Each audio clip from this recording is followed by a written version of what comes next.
The church in America is going to suffer so terribly. And we laugh now, but they will come after us. They will come after our children.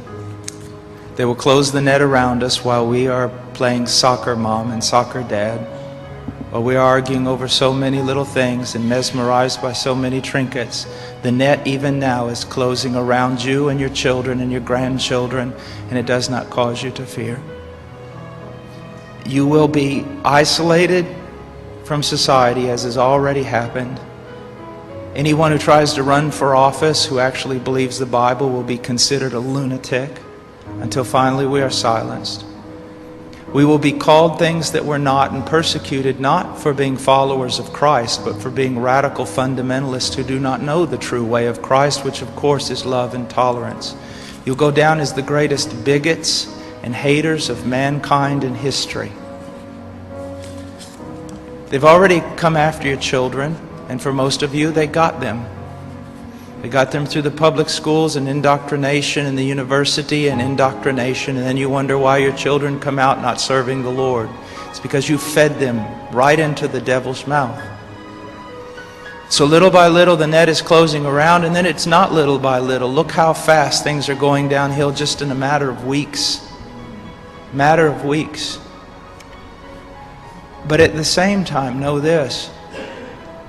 Persecution is always meant for evil, but God always means it for good. And is it not better to suffer in this life, to have an extra weight of glory in heaven? You must settle this in your mind. This is the one thing I want to say over and over. Do not believe. Down through history, you have a wrong idea of martyrdom and persecution. You think that these men were persecuted and martyred for their sincere faith in Jesus Christ. That was the real reason, but no one heard that publicly. They were martyred and they were persecuted as enemies of the state, as child molesters, as bigots, as narrow-minded, stupid people who had fallen for a ruse and can contribute nothing to society. Your suffering will not be noble.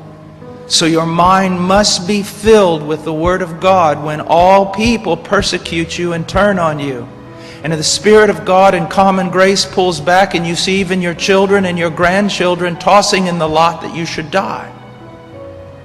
This is no game. You want revival and awakening, but know this. For the most part, great awakenings have come only preceding great national catastrophes or the persecution of the church. I believe God is bringing a great awakening, but I believe that He is raising up young men who are strong in trust in the providence of God to be able to wade through the hell that's going to break loose on us. And it will be on us before we even recognize it.